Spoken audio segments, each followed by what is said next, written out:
CP sir અને joint CP સરની સૂચના મુજબ સાયબર ક્રાઇમ અટકાવવા માટે અમે લોકોએ પ્રોએક્ટિવ પોલીસિંગ અને જે સાયબર ક્રાઇમની રેકેટ ઘણા સમયથી ચાલી રહ્યું છે એમનો પર્દાફાશ કરવા માટે કાર્યરત છીએ અને આ કામગીરી હાથ ધરવામાં આવી હતી. એના દરમિયાન અમારી ટીમને ખાનગી રહે બાતમી મળી કે ચંદીગઢમાં એવા માણસો છે જે ભારતના જુદા જુદા રાજ્યથી કેટલાક માણસોને સાયબર ક્રાઇમ આચરવા માટે જે ચાઇનીઝ કંપનીઓ કાર્યરત છે મ્યાનમારમાં કે કંબોડિયામાં એવા કંપનીઓમાં એ લોકોએ માણસોને જોબની લાલચ આપી ત્યાં મોકલે છે અને એ મોકલવા માટે એમને ચાઇનીઝ કંપનીઓ દ્વારા કમિશન આપવામાં આવે છે.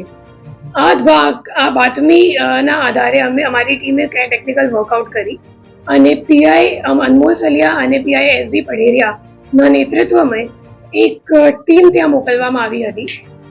એ ટીમને ત્યાં 2 આરોપીઓને ધરપકડ કરી. એમનું નામ છે, પહેલાનું નામ છે નિપેન્દ્ર ચૌધરી અને બીજા આરોપીનું નામ છે પ્રીત કામાની. એ બંને આરોપીઓને ઝડપી પાડવામાં આવ્યું હતું અને સુરત લાવીને અમે લોકો ઇન્ટેરોગેશન કરી. એમના પાસેથી 2 મોબાઈલ ફોન અને 1 લેપટોપ કબજે લેવામાં આવ્યો છે.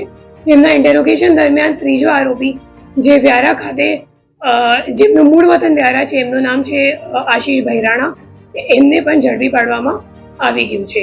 એ ગ્લોબલ ઇન્ટરનેશનલ સાયબર સ્લેવરીનું રેકેટ છે જેમાં ઘણા બધા એજન્ટો સંડોવાયેલ છે.